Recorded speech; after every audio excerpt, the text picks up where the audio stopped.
श्री चैतन्य मनोभीष्टं स्थापितं येन भूतले स्वयं रूपा कदा मह्यं ददाति स्वपदान्तिकम्। वन्देऽहं श्रीगुरुं श्रीयुतापदकमलं श्रीगुरुं वैष्णवांश्च श्रीरूपं साग्रजातं सहगना रघुनाथान्वितं तं सजीवं साद्वैतं सावधूतं परिजनसहितं कृष्ण चैतन्य देवं श्रीराधा कृष्ण पादान् सहगना ललिता श्री विशाखान्वितांश्च।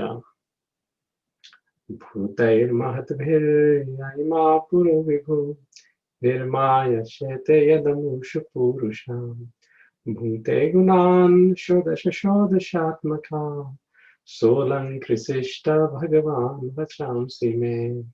श्री कृष्ण शरणं शरणागतं कथा अमृतं सतत पीबतं भक्ति वेदांत मार्ग पंथनं सर्वलोक ऋषिदेव जन्न प्रसन्नम्। जय श्री कृष्ण चैतन्य प्रभु नित्यानंदा श्री अद्वैत गदाधर श्रीवासादि गौर भक्त वृंदा। हरे कृष्ण कृष्ण कृष्ण हरे हरे हरे राम राम राम हरे हरे। तो जैसे कि वैष्णव सेवा प्रभु जी ने कहा, आज का विषय है हृदय में भगवान। तो बहुत ही सुंदर श्लोक भगवत गीता में हैं और इन श्लोकों के माध्यम से हम प्रयत्न करेंगे कि जो आज का विषय है हम इस पे चिंतन कर सकें। तो भगवत गीता में कृष्णा 18वें अध्याय में कहते हैं, ईश्वर सर्वभूतानां हृद्देशे जुन तिष्ठति भ्राम्यं सर्वभूतानां यंत्रारूढ़ा मायया। के ईश्वर सर्वभूतानां, के भगवान ईश्वर सर्व जीव जंतु हृदय देशय उनके हृदय में तिष्ठति उनका वास है। लेकिन माया के अधीन आकर जो जीव है भ्राम्याम सर्वभूतानां, वो भ्रमित हो रहा है। यंत्रा आरूढ़ानि मायया, माया के वश में होकर, माया के अधीन होकर। तो हम ये कैसे जाने कि भगवान परमात्मा रूपी हमारे निकट है। श्रीमद् भागवतम में बहुत सुंदर कथा आती है।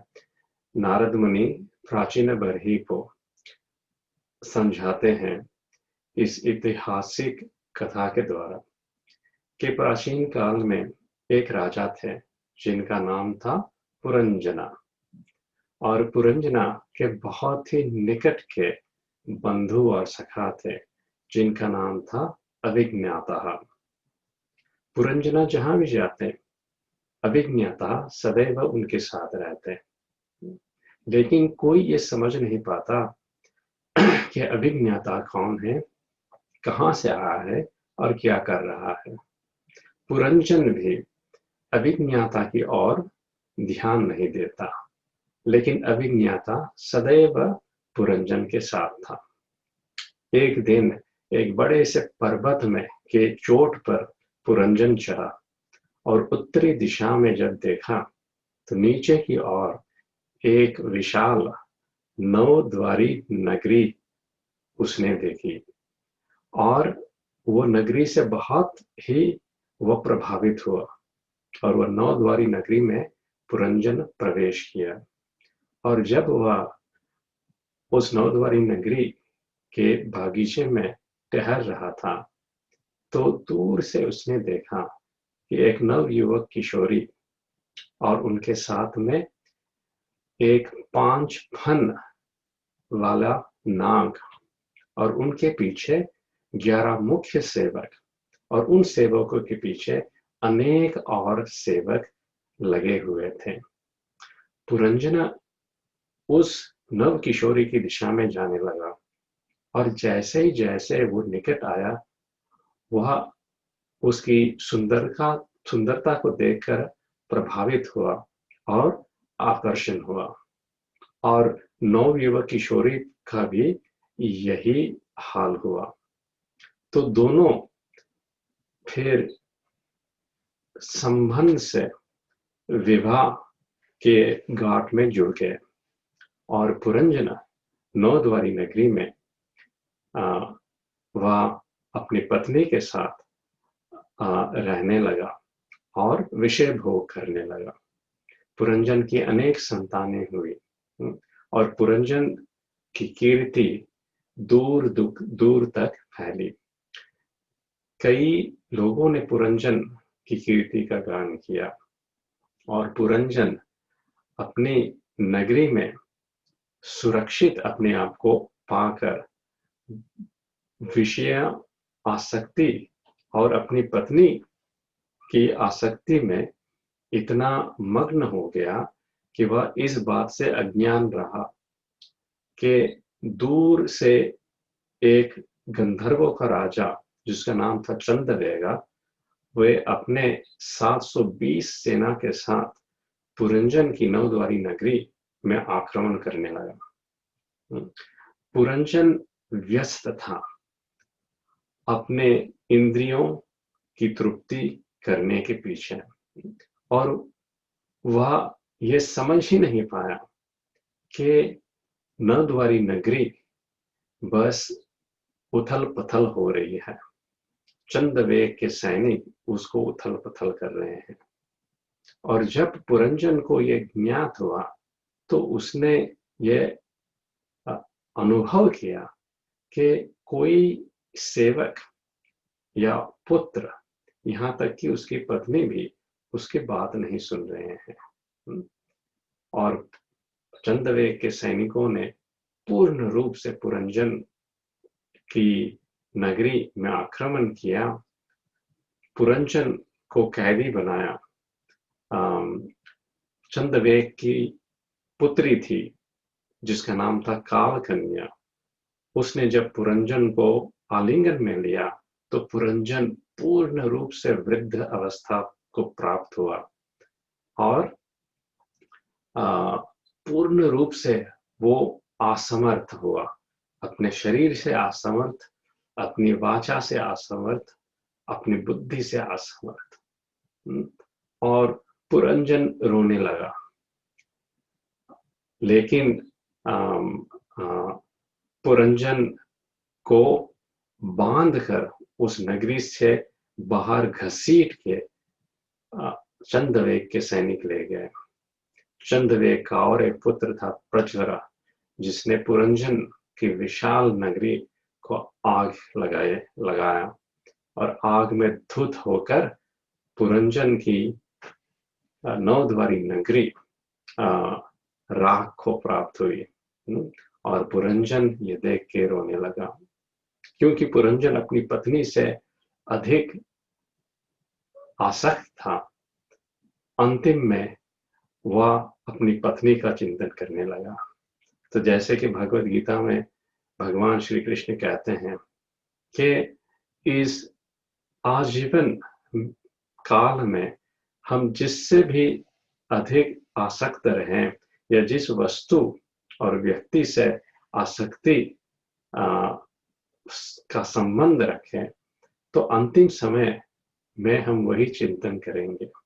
तो ये आवश्यक है कि हम अपनी आसक्ति का विषय क्या बनाएं, भौतिक वस्तु या व्यक्ति या पूर्ण पुरुषोत्तम भगवान श्री कृष्ण।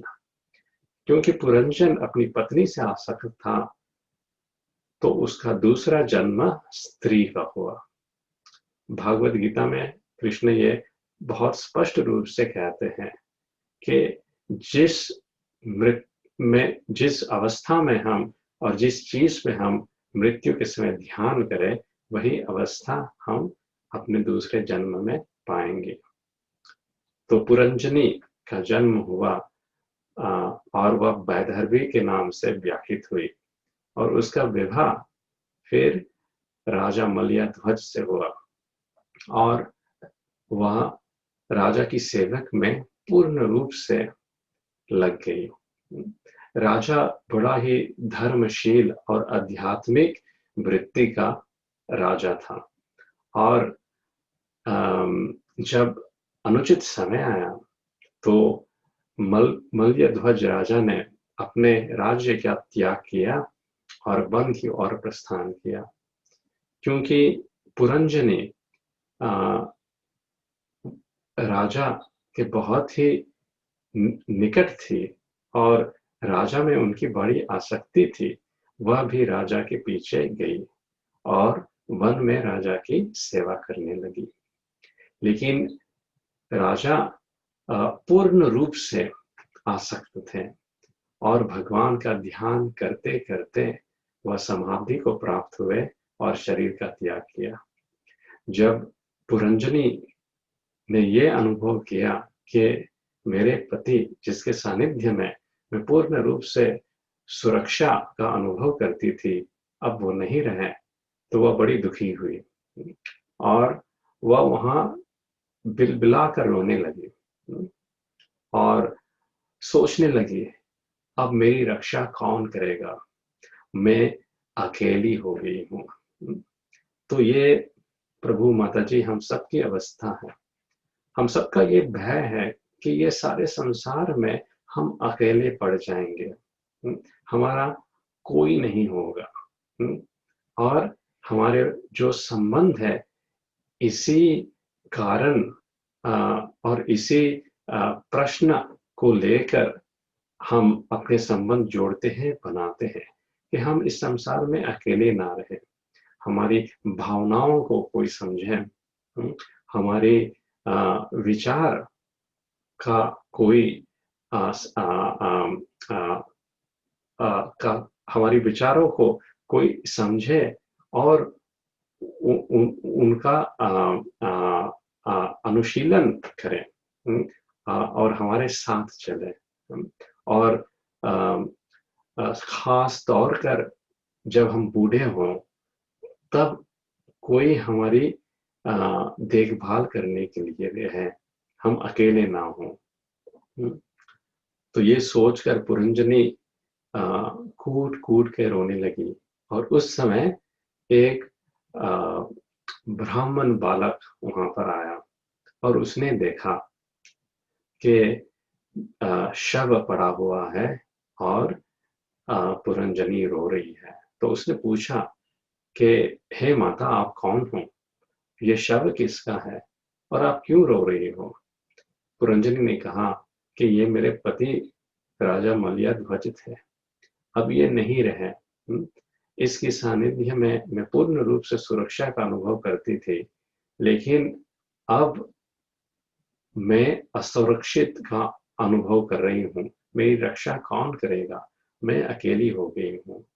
तो उस समय उस ब्राह्मण बालक ने पुरंजनी को आत्मज्ञान दिया कि हम सब अकेले आते हैं और अकेले जाते हैं, यही संसार का नियम है। लेकिन हम वास्तविकता में अकेले नहीं हैं, क्योंकि हमारे साथ में परमात्मा भी है। जैसे कि हमने देखा, ईश्वर सर्वभूतानां हृदयेशार्जुन तिष्ठति, कि हमारे हृदय में भगवान है। लेकिन क्योंकि हम भगवान की ओर देखते नहीं हैं, हम आजीवन बहिर्मुख इंद्रियों की तृप्ति में लग जाते हैं, हमारा ध्यान भगवान की ओर जाता ही नहीं है। और यही कारण है कि हम अंतिम समय में भी अपने आप को अकेला पाते हैं। तो पुरंजनी ने पूछा ब्राह्मण बालक से कि तुम कौन हो? तो उस समय ब्राह्मण बालक ने कहा, मैं तुम्हारा सबसे निकट मित्र, सखा और बंधु हूँ और मेरा नाम है अभिज्ञातः। तो अभिज्ञातः का अर्थ क्या है? कि जिसको कोई जानता नहीं। और वास्तविकता में भगवान जो हमारे हृदय में परमात्मा रूप से विराजमान है, इसको कोई जानता नहीं, हम खुद नहीं जानते। क्यों? क्योंकि हम इसकी ओर ध्यान ही नहीं देते। इसीलिए हमारे हृदय के अंदर रहते हुए भी वे हम हमारा उनसे परिचय ही नहीं है, इसलिए हमारे लिए वह अविज्ञाता है। लेकिन हम जब उनको जाने तो ज्ञातः, तो हम उनको पहचान सकते हैं।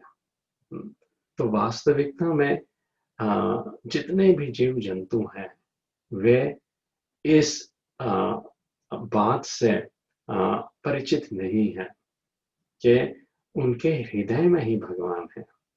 बहुत ही सुंदर रूप से पिंगला कहती है, संतम समीपे रमणम रतिप्रदम। संतम समीपे, इसका अर्थ क्या है कि भगवान हमारे हार्ट के निकट हैं और हमारे प्रिय हैं। Near and dear to our heart. तो हमें जब बहुत दुख होता है तो हमारे हृदय में एक पीड़ा होती है। लेकिन ये पीड़ा क्यों होती है? इसका कोई अस्तित्व नहीं है, पीड़ा नहीं होनी चाहिए, क्योंकि सभी हमारा साथ छोड़ते हैं, लेकिन ईश्वर परमात्मा रूप में हमारे हृदय में विराजमान रहती है। शास्त्र ये कहते हैं कि आदि पुरुष पूर्ण पुरुषोत्तम भगवान कृष्ण है। जब वो संसार या अपने खुद आंतरिक शक्तियों का रस का स्वाद करना चाहते हैं, तो वो अपना एक्सपेंशन करते हैं। तो पहला एक्सपेंशन उनका है बलराम का, बलदेव, और बलराम से फिर चतुर्विवाह होते हैं, और उस चतुर्विवाह से फिर और एक चतुर्विवाह होता है, और उस चतुर्विवाह के संकर्षण से पुरुष अवतार होते हैं। ये पुरुष अवतार का हेतु क्या है? कि संसार का संचालन हो। तो उसके कारण महाविष्णु पहले उनका एक्सपेंशन होता है। महाविष्णु के अनेक रोम से अनेक यूनिवर्सेस, विश्व, इनकी उत्पत्ति होती है, और उन अनेक लोक में महाविष्णु के एक्सपेंशन, गर्भोदकसाई विष्णु, उनका प्रवेश होता है।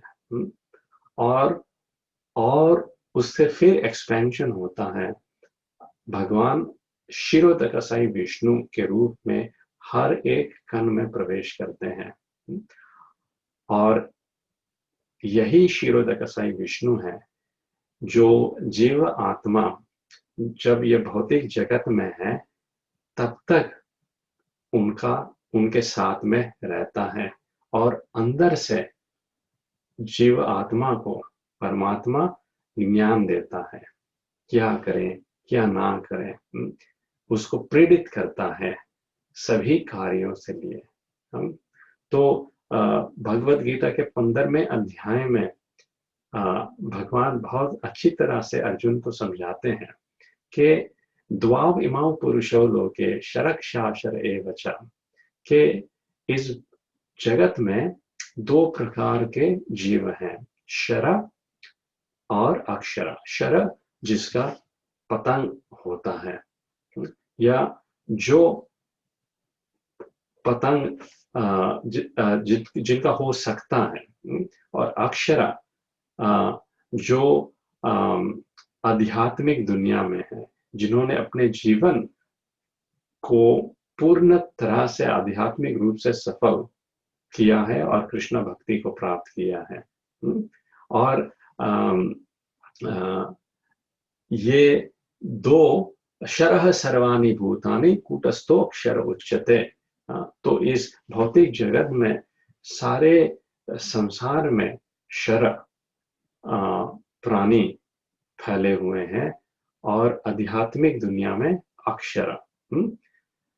तो फिर भगवान कहते हैं उत्तम पुरुषस्त्वया, लेकिन इन दोनों से उत्तम शर और अक्षर से उत्तम एक और पुरुष है। हाँ, परमात्मेति उदाहरितः, जो परमात्मा के नाम से व्याख्यात है, जो हमारे हृदय में जिनका वास है, और उदाहरितः, और वो बड़े ही उदार हैं। हाँ, यो लोकत्रयमाविश्य बिभर्त अव्यय ईश्वरः, और वे सारे लोक में प्रवेश करते हैं और सारे जीव जंतु का पालन करते हैं, उनका देखभाल करते हैं, उनकी रक्षा करते हैं। तो जब हमारे जीवन का अंत होता है तो सब कुछ छूट जाता है, सब कुछ यहीं रह जाता है।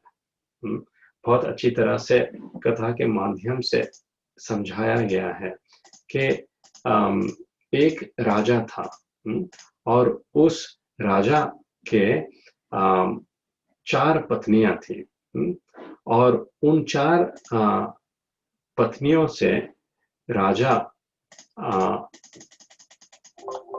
अलग-अलग भाव से उनके साथ वो रहता था।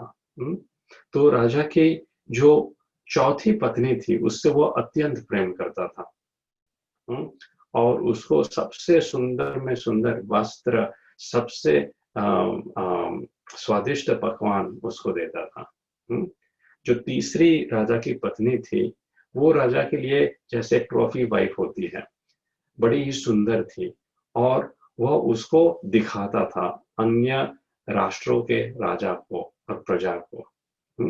राजा की जो दूसरी पत्नी थी, वह बहुत ही करुणामय थी, और राजा उनके पास हमेशा जाता था उनसे सलाह लेने के लिए, और कठिन से कठिन परिस्थितियों को वह पत्नी उसको अनुचित उसका मार्गदर्शन करती। और राजा की जो पहली पत्नी थी वो राजा की बहुत ही पतिव्रता और सुशील पत्नी थी। और उन्होंने राजा की राज्य के प्रति बहुत ही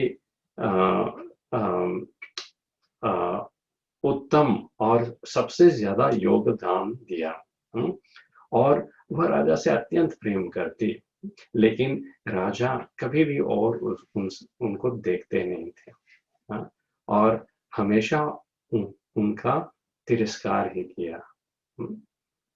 एक दिन राजा की तबीयत बिगड़ी और राजवैद्य आए। राजवैद्य ने कहा कि हे राजा, अब मृत्यु का समय निकट आ गया है, आपको परलोक के मार्ग और परलोक अपना सुधारने के लिए आपको अब लग जाना चाहिए। लेकिन राजा बड़ा ही आसक्त था, वह अकेला नहीं जाना चाहता था, वह भयभीत हुआ, और अनेक अपने रानियों के पास वह गया, क्योंकि चौथी रानी सबसे प्रिय थी। राजा उनके पास गया और कहा कि मैंने सबसे ज्यादा तुम पे ध्यान दिया है, अब मेरा समय यहाँ रहा नहीं, तुम मेरे साथ आओ। और ये प्रश्न जब राजा ने किया तो उसकी चौथी रानी ने कहा, कतई भी नहीं, मैं तुम्हारे साथ नहीं आऊंगी। राजा निराश होकर तीसरी पत्नी के पास गया, और यही प्रश्न उससे रखा। तो तीसरी पत्नी ने कहा कि कतई भी नहीं, मैं आपके साथ नहीं आऊंगी, बल्कि आपका देहांत होते ही मैं दूसरी शादी करूंगी। राजा अत्यंत ही दुखी हुआ, दूसरी पत्नी के पास गया। दूसरी पत्नी ने राजा से कहा कि मैं आपकी पीड़ा समझ सकती हूँ, लेकिन मैं विवश हूँ, मैं आपके साथ नहीं आ सकती, मैं केवल शमशान तक आपके साथ आ सकती हूँ, इससे आगे नहीं आ सकती।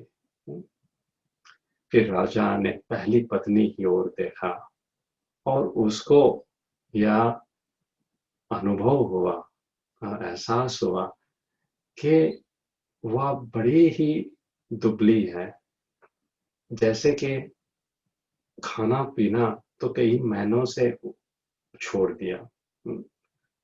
और पहली पत्नी ने राजा से कहा कि जो भी हो, मैं हमेशा आपके साथ हूँ और मैं हमेशा आपके साथ जाऊंगी, आप जहां भी जाओ।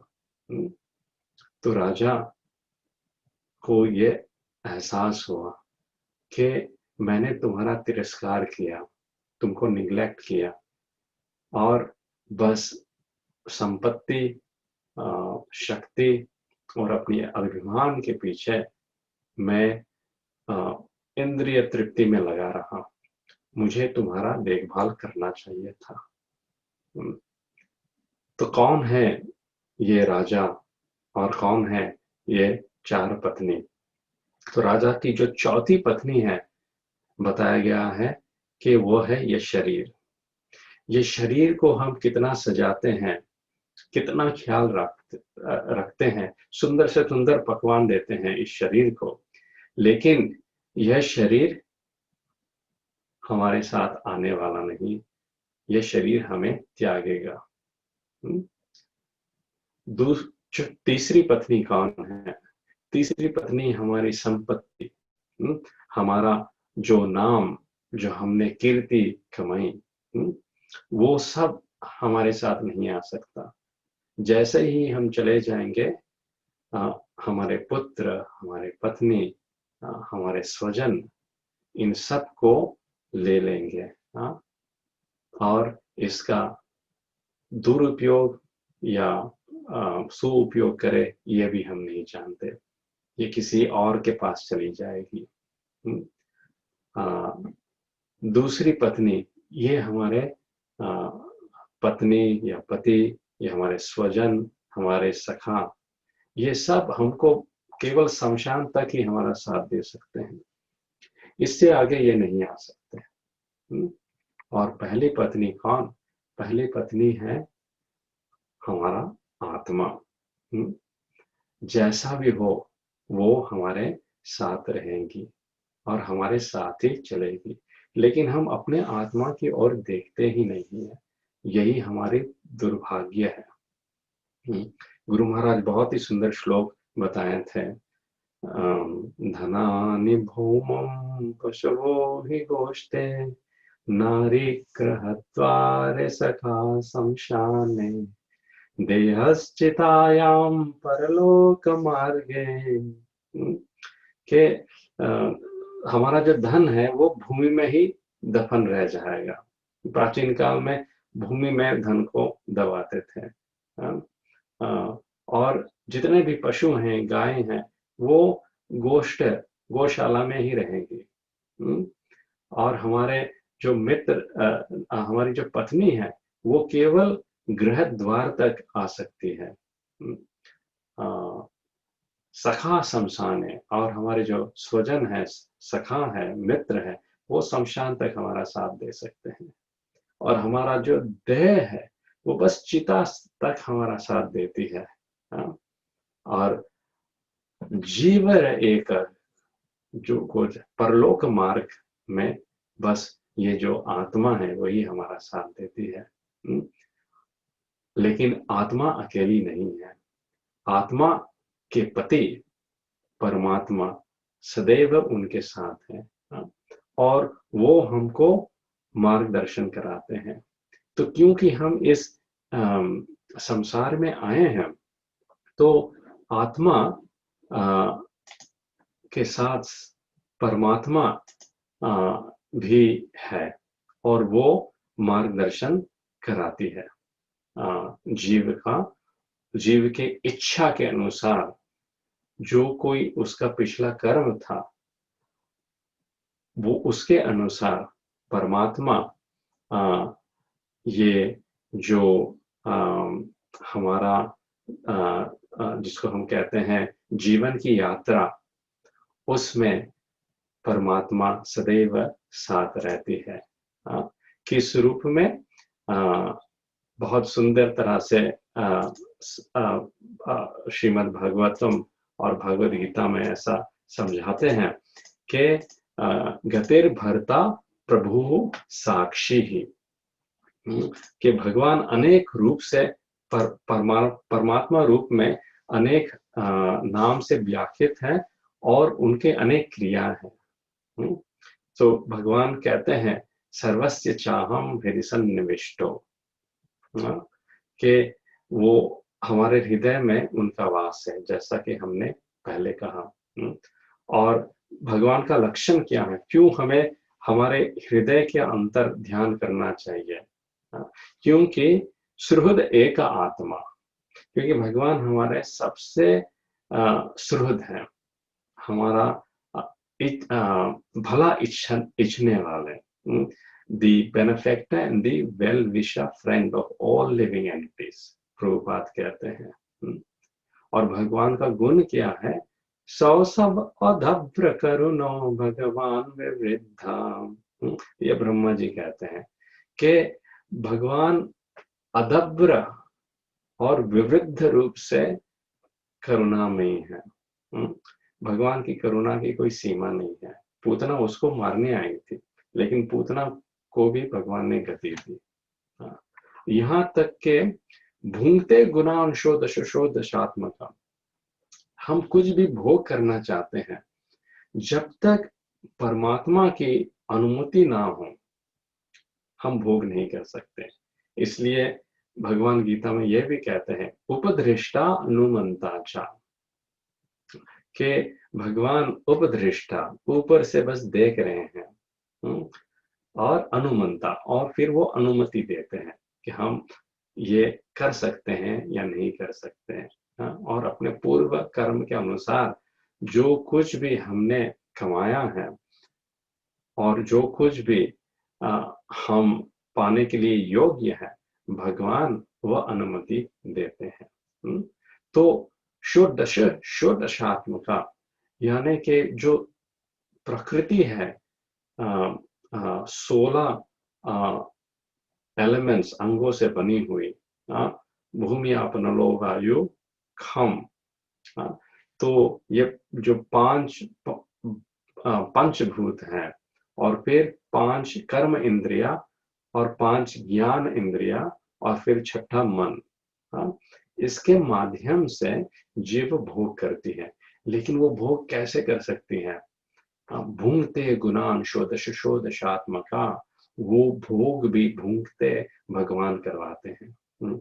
जैसे कि मेरी ये जिह्वा है, लेकिन जिह्वा में यदि स्वाद करने की शक्ति ही ना रहे, भगवान उसको ले ले, तो प्रसादम का स्वाद हम ले नहीं पाएंगे, कोई भी चीज का स्वाद ले नहीं पाएंगे। तो ये जिह्वा बेकार है। आंखें हैं, लेकिन आंखें की रोशनी ही तेज ही चली जाए तो ये आंख किस काम का? ये त्वचा है, त्वचा को स्पर्श की भावना ही चली जाए तो ये त्वचा किस काम की?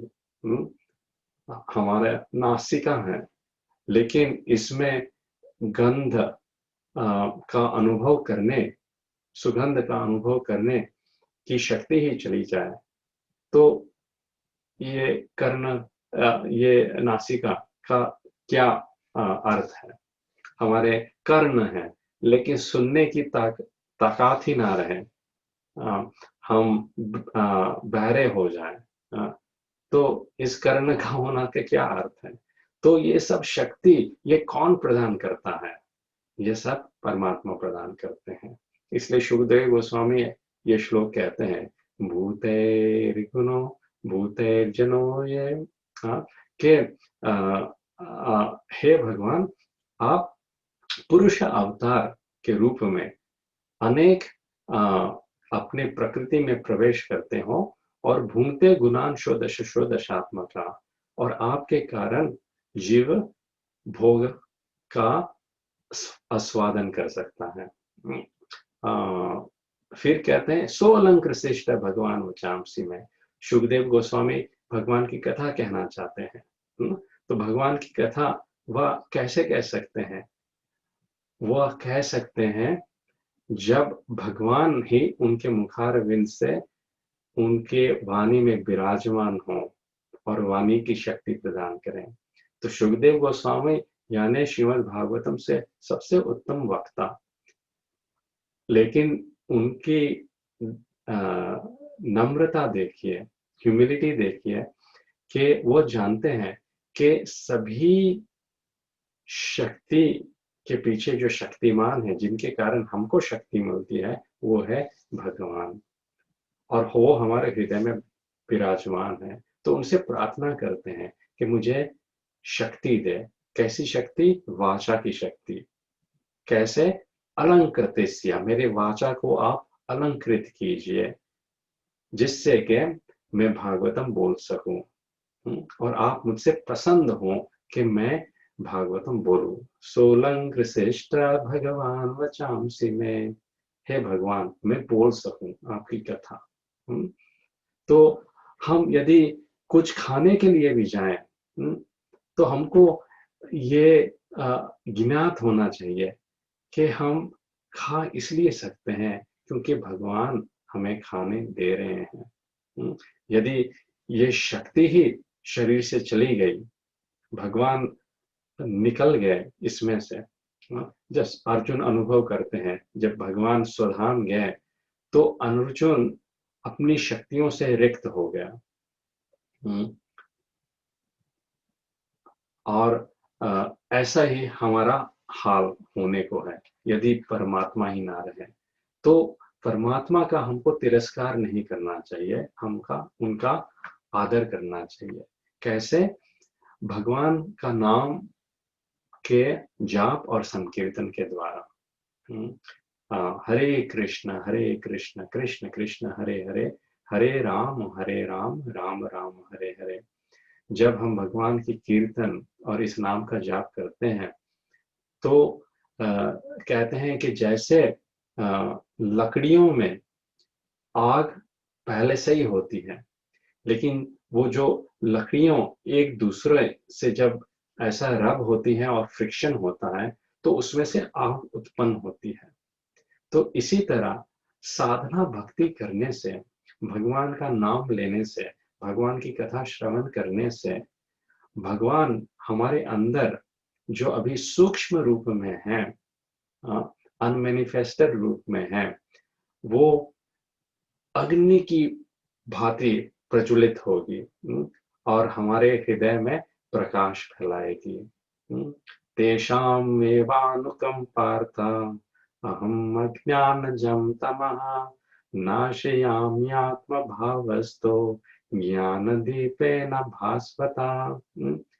ये भगवान की असीम अनुकंपा है कि जब हम भगवान की अनन्य भक्ति प्रेम पूर्वक करते हैं, मच्चित्ता मद्गत प्राणा बोधयन्तः परस्परम कथायन्तश्च माम नित्यम तुष्यन्ति च रमन्ति च, कि हम भक्तों के साथ में भगवान की कथा और कीर्ति का गान करते हैं तो उसका प्रभाव क्या होता है कि भगवान हमारी बुद्धि को सही दिशा में ले जाते हैं, जिससे कि हम उनकी प्राप्ति कर सकें, हैं? और हमारे हृदय में वो अंधकार का नाश करते हैं और ज्ञान का दीप जलाते हैं।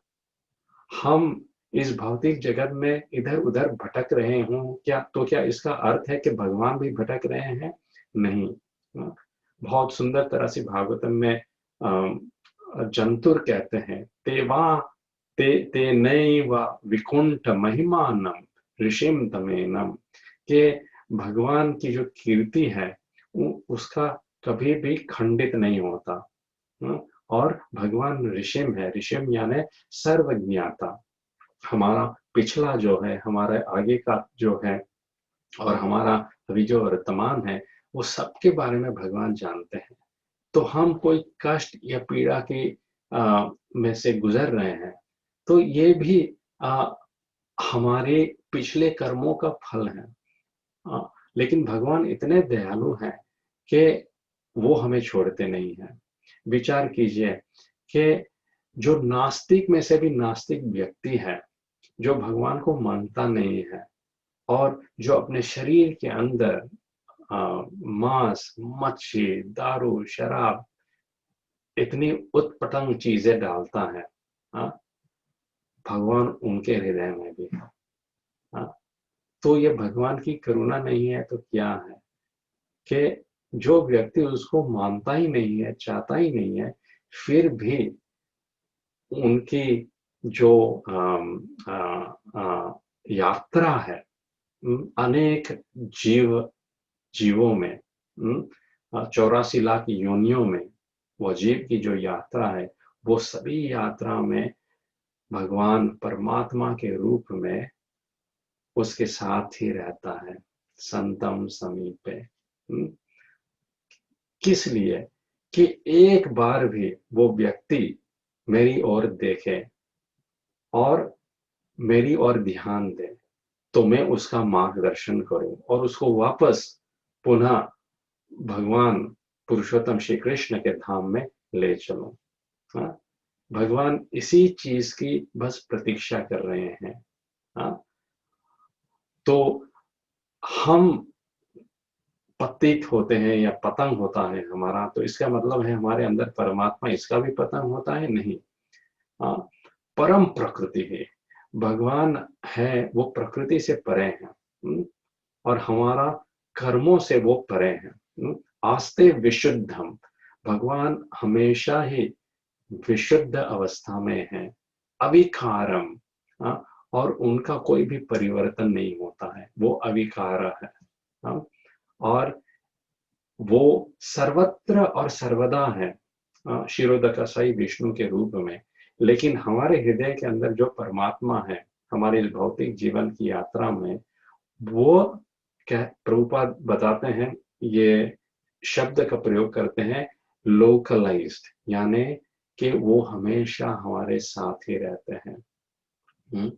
वो हमारा मार्गदर्शन करते हैं और वो हमारे बारे में सब कुछ जानते हैं। जैसा कि हमने कहा अखंड बोधम, एक और शब्द का प्रयोग किया गया है अखंड बोधम, के ज्ञान का कोई भी खंडित नहीं है जहां तक भगवान को हमारे बारे में हो। भगवान साक्षी है हमारे शुभ और अशुभ कर्मों का, और अनुचित फल हमको देते हैं। भगवान भरता है, वो हमारा पालन पोषण करने वाले हैं, भरता। हम देखते हैं कि जो कुछ भी है, गुरु महाराज कहते हैं, हवा है, जल है, शाक भाजियां, सब्जियां, ये सब भगवान प्रदान कर रहे हैं। और कौन कर रहा है? कुंती महारानी बहुत सुंदर तरह से भागवतम में कहती है, इमे जनपदा स्मृद्धा सुपक्वौषधि वीरुडा वनाद्रि नदीवदन्वन्तो हेदान्ते तव वीक्षितै। कि ये जो नगरी है, इस नगरी में जो अनेक वृक्ष हैं, औषधि हैं, पशु हैं, सागर है, सागर में जो संपत्ति है, इन सब की वृद्धि है भगवान आप केवल अपने करुणामयी दृष्टि से कर रहे हो। तो हम जब कुछ ग्रहण करते हैं, तो ये याद कर कर हमको हमारे अंदर विराजमान परमात्मा के प्रति ग्रैटिट्यूड, कृतज्ञता, ये हमको करना चाहिए। उनके प्रति हम कृतज्ञ होना चाहिए कि हे भगवान, आपके कारण जो कुछ भी हो रहा है, आपके कारण हो रहा है और आप हमारा ख्याल रख रहे हो। ब्रह्मा जी बहुत सुंदर से कहते हैं, माध्या गिरा। गिरा का अर्थ है कि वाचा, माध्या का अर्थ है कि मधुर, भगवान की मधुर वाचा, यानी कि भगवान हमारा मार्गदर्शन अपनी मधुर वाचा से करें। ब्रह्मा जी ये कहते हैं, माध्या गिरापनयतात् पुरुषः पुराणाम्। तो ब्रह्मा जी का जब जन्म होता है, तो ब्रह्मा जी कमला आसन में थे, और कमला आसन में उनको, ब्रह्मा जी को ये प्रश्न हुआ, मैं कौन हूँ, कहाँ से आया? तो उन्होंने देखा कि ये कमल से मैं उत्पन्न हुआ। तो कमल के नीचे जो जिसके ऊपर जो स्टैम्प होता है, तो ब्रह्मा जी ने सोचा कि यदि मैं इसमें प्रवेश करूं तो कहाँ से मैं उत्पन्न हुआ, मेरे जीवन का कारण कौन है, इसका मुझे पता चल जाएगा कहाँ से मेरा जन्म हुआ। तो ब्रह्मा जी प्रवेश करते हैं और सागर की अत्यंत गहराइयों तक लाखों लाखों वर्ष तक जाते हैं, लेकिन उनको उनका अंत नहीं मिलता है। पुनः फिर वह निराश होकर ऊपर कमलासन में आते हैं और उनको फिर ये अनुभव होता है कि केवल मेरे प्रयत्न से मैं अपने जो जन्म के कारण हैं भगवान, उनको मैं नहीं जान सकता। मुझको अंतर में होकर ध्यान करना पड़ेगा। और जब ब्रह्मा जी ने लाखों लाखों वर्ष तक अंतर में होकर ध्यान किया, तब जाकर उनको भगवान की अनुभूति हुई। और उस अनुभूति में ब्रह्मा जी को पूर्ण ज्ञान हुआ। और कैसे सृष्टि की रचना करें इसका ज्ञान हुआ, वेदों का ज्ञान हुआ। तो यदि हम जब बहिर्मुखी रहें, कृष्ण बहिर्मुखे जीव भोग वांछा करे, चैतन्य चरितामृत में कृष्णदास कविराज कहते हैं, कृष्ण बहिर्मुखे जीव भोग वांछा करे। हम सब बहिर्मुख हैं, हम देख रहे हैं एक्सटर्नली और हम भोग वांछा बस करना चाहते हैं। लेकिन ये वृत्ति क्या है? ये बस माया है। निकटस्थ माया करे झापटियत है। माया देवी निकट खड़ी है और बस हमको झापड़ देती है। लेकिन बहिर्मुखी आकर्षण को छोड़ के यदि हम अंतर्मुखी हुए, अंतर ध्यान करें, क्योंकि परमात्मा, भगवान परमात्मा के रूप से सबसे निकट है, तो वह परमात्मा माध्या गिरा हमसे वार्तालाप करेगा, हमसे मधुर रूप से हमारा मार्गदर्शन करवाएगा। तो इसीलिए भगवत गीता में कृष्ण 14 अध्याय में कहते हैं, फिर तम एव शरणं गच्छा सर्वभावेन भारता तत्प्रसादात् परां शांति स्थानं प्राप्स्यसि शाश्वताम्। कि तम एव शरणं गच्छा, कि हे अर्जुन तुम उस परमात्मा का शरण लो। तम एव शरणं गच्छा सर्वभावेन भारता, सर्वभाव से, पूर्ण भक्ति से, तत्प्रसादात् पराम शांति, और जब तुम सर्वभाव से परमात्मा का शरण लोगे तो उस परमात्मा का प्रसाद, उसकी करुणा को तुम प्राप्त करोगे और पराम शांति, दिव्य सुख, दिव्य शांति का अनुभूति करोगे। स्थानम प्राप्स्यसि शाश्वतम, और भगवान का जो शाश्वत धाम है, गोलोक वृंदावन, उसको प्राप्त करोगे। तो हमारे हृदय के अंदर परमात्मा जो है वो हमारी इस आध्यात्मिक यात्रा में सहाय करती है कि पूर्ण पुरुषोत्तम भगवान श्री कृष्ण के साथ हमारा मिलन हो, हम गोलोक वृंदावन धाम में जाएं और वहां भगवान की सेवा करें पूर्ण रूप से। और जब हम ये करने की चेष्टा करते हैं, परमात्मा का शरण लेने की चेष्टा करते हैं, तो अंतर रूप से भगवान हमारा मार्गदर्शन करते हैं चेत गुरु के रूप में, और बाहर वह सदगुरु के रूप में हमारा मार्गदर्शन करते हैं। तो बाहर के जितने भी साधन वस्तु हैं, जैसे कि शिल प्रभुपाद ने इस्कॉन की स्थापना की, शिल प्रभुपाद ने श्रीमद् भागवतम लिखी, अंग्रेजी भाषा में, और फिर अनेक भाषाओं में भी उनका ट्रांसलेशन हुआ है। प्रभुपाद ने हमको अर्च विग्रह दिए हैं, प्रभुपाद ने हमको महामंत्र दिया है। तो ये सब जो आचार्यों ने हमको दिया है, और भगवान प्रकृति के द्वारा जो कुछ भी हमको दे रहे हैं, ये सब हम यदि अंतर्मुखी इन सब का करें, इनका कहते हैं यूटिलाइजेशन, भगवान के लिए करें, अंतर्मुखी करें, तो हमको भगवान की अनुभूति होती है।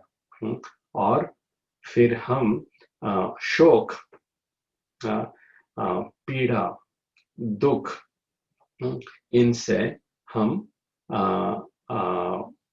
इससे हम ऊपर उठ जाएंगे। जैसे कि पिंगला कहती है, संतम समीपे रमणम रतिप्रदम वित्त प्रथम नित्यमिमं विहाय। और इस श्लोक से हम अंत करते हैं कि हे भगवान, आप मेरे हृदय के प्रिय हों और निकट हों, और आप रमणम रतिप्रदम, आप परम सुख और आनंद देने वाले हों, और वित्त प्रदम, और आप अनेक संपत्ति देने वाले हों, इमं विहाय, लेकिन मैंने आपकी ओर कभी ध्यान ना दिया। और क्या किया? अकामदम, मैंने उन व्यक्तियों में अपनी आसक्ति की जिन्होंने कभी भी मेरा कामना पूरी नहीं की, अकामदम। लेकिन दुख, उन्होंने मुझे दुख दिया। भय, वो मेरे भय का कारण हुए। आदि, वो हमारे मानसिक रूप से हमको पीड़ित किए।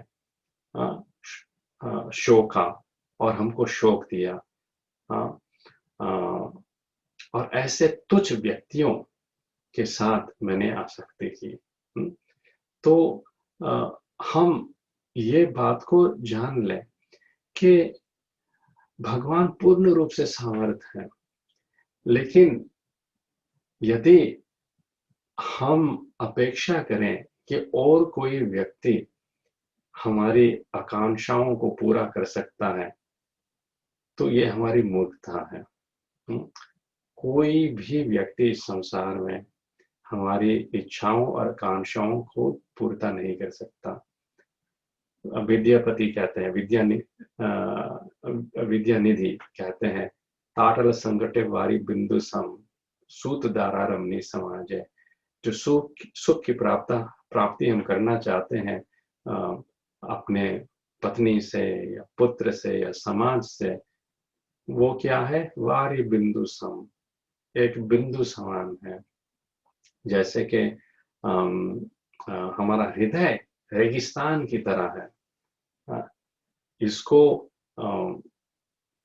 इसकी प्यास बुझाने के लिए विशाल सागर जैसा पानी चाहिए।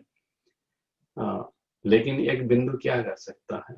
तो ये विशाल सागर क्या है? कृष्ण भावनामृत। भगवान गीता में कहते हैं, यावान अर्थ उदपाने तथा संप्लुतोदके तावान सर्वेषु वेदेषु ब्रह्मणस्य विजानतः।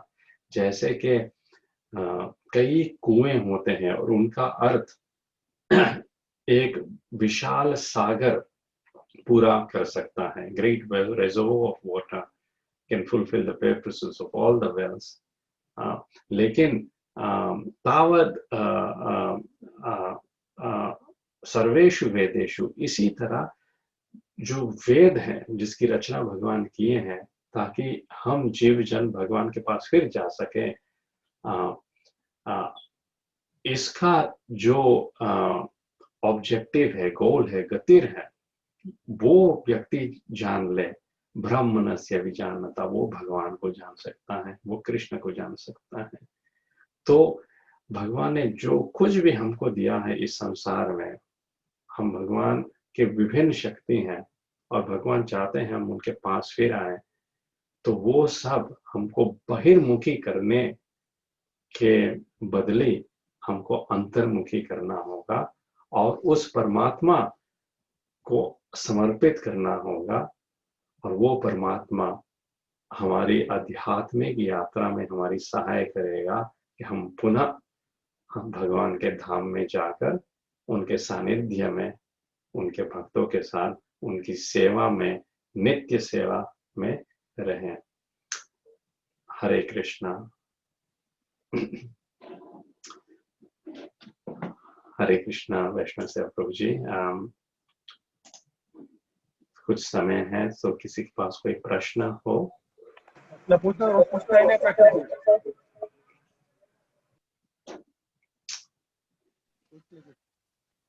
म्यूट है। हरे कृष्णा प्रभु जी। भाविक प्रभु कुछ प्रश्न पूछना चाहते हैं। भाविक प्रभु जी, आप अनम्यूट करें। हरे कृष्ण प्रभु जी। हरे कृष्णा प्रभु। हरे कृष्ण। मेरा एक प्रश्न है कि आपने बहुत ही अच्छा समझाया, वो जो 4 रानियों की बात करके वो बहुत अच्छा लगा। उसके रिलेटेड क्वेश्चन है कि हमको पता भी है कि हमारे साथ कोई भी नहीं आने वाला है एट द एंड, सिवाय हमारे आत्मा के अलावा, फिर भी हम आसक्ति छोड़ नहीं सकते। हमको अगर 1-2 दिन भी सत्वगुण में 1-2 घंटे रहते, तीसरे घंटे वापस रजोगुण में आ जाते हैं कि ये चीज मेरी है, ये मेरा है, ये मेरा है। जितना भी हम श्रवण करें, कीर्तन करें, वापस अपने मोड में डिफॉल्ट आ जाते हैं। तो सत्वगुण में कैसे ज्यादा रह सके, ये मेरा प्रश्न है। सत्वगुण में कैसे ज्यादा रह सके? तो पहले तो हमको ये स्वीकार लेना चाहिए कि भगवान के 3 गुण हैं। भगवान के 3 गुण नहीं, भगवान, ये प्रकृति जो भगवान द्वारा रचित है, इसके 3 गुण हैं, सत्व, रज और तम। तो हम ऐसा नहीं है कि रजोगुण और तमोगुण का तिरस्कार कर सकते हैं, उसको छोड़ सकते हैं, नहीं। लेकिन हम रजो और तमोगुण को भगवान में अर्पण कर सकते हैं। जैसे कि सोने के लिए तमोगुण चाहिए, तो सोने से पहले हम भगवान से प्रार्थना कर सकते हैं कि हे भगवान, अब मैं सोने जा रहा हूँ, लेकिन आप कृपया करके मुझे मंगल आरती के समय, उससे पहले आप मुझे जगाइए, और मेरे शरीर को स्वस्थ बनाइए कि जो थकान है, मैं उठकर फिर फ्रेश होकर आपकी सेवा में लग जाऊं। और फिर उठने के लिए रजोगुण चाहिए कि नहीं, मंगल आरती में जाना है। तो आपने ठीक कहा कि अधिक तौर पे हमको सत्वगुण में रहना चाहिए। तो बहुत अच्छी तरह से समझाया गया है कि जैसे कि कबड्डी का खेल हो, तो कबड्डी का खेल में क्या होता है कि आपको जो विरोधी टीम के क्षेत्र में जाना पड़ता है, और उसको ऐसा छू कर एक ही श्वास में फिर वापस अपनी टेरिटरी में आना पड़ता है। तो उसी तरह सत्व, रजोगुण और तमोगुण का एक रोल है। तो किसी चीज को स्टार्ट करने के लिए रजोगुण चाहिए। जैसे कि अब खिचड़ी डिस्ट्रीब्यूशन है, लोग वैष्णव सेवा सबको इंस्पायर करेंगे, ओ खिचड़ी बनानी है, डिस्ट्रीब्यूट करना है, इतने लोगों का कल्याण होगा, लोग प्रसाद पाएंगे। तो क्या है ये रजोगुण का ये उत्साह है। तो इसके बगैर तो कुछ होगा नहीं। सिद्धांत सरस्वती ठाकुर कहते थे कि मेरे शिष्य ये ज्यादातर सत्वगुण में रहते हैं या तमोगुण में। मतलब सत्वगुण में मतलब भगवान का ध्यान एकदम कर लेना, और तमोगुण में यानी कि लेजीनेस, सोना। लेकिन काम करने के लिए रजोगुण की आवश्यकता है। ये कोई, लेकिन अगर ये हम मान ले कि ये भगवान के लिए कर रहे हैं, तो ये भगवान प्रभुपाद उदाहरण देते हैं, जैसे हनुमान ने अपने रजोगुण का प्रयोग लंका को जलाने में किया, राम की सेवा में। लेकिन फिर भी ज्यादा ये रजोगुण ये तमोगुण बस उतने ही समय के लिए हमको करना चाहिए जितनी आवश्यकता है। तो जैसे ही गाड़ी स्टार्ट हो जाए, वो पहली गियर सो छोड़कर हम जल्दी से सेकंड गियर, फिर थर्ड गियर, फिर फोर्थ गियर में चले जाते हैं, तो फिर गाड़ी अच्छी तरह से चलती है। तो उसी तरह रजोगुण और तमोगुण को कबड्डी की तरह विरोधी दल के व्यक्ति को छुएं और फिर वापस अपनी टेरिटरी में आ जाए, वापस सत्व गुण में आ जाए। और ये कैसे संभव है? शांति रहने से, कि हम अपनी क्रिया बस करते रहें, ये भगवान के लिए है। और भगवान इंचार्ज है सब चीजों का, भगवान मालिक है, सब कुछ वही कर रहे हैं। जैसे कि हमने बोलने की शक्ति भी भगवान से आती है। हम सोच रहे हैं कि हम कर रहे हैं, इसलिए परेशानी होती है। हम केवल ये अग्री करें, स्वीकारें कि हम भगवान के हाथ में इंस्ट्रूमेंट है। क्या कहते हैं? निमित्त मात्रा भव सव्यसा, भगवान के लिए निमित्त बने। यदि ये स्वीकार लें तो तीनों गुण का, सत्व, रजो और तमो गुण का सही उपयोग हम कर पाएंगे।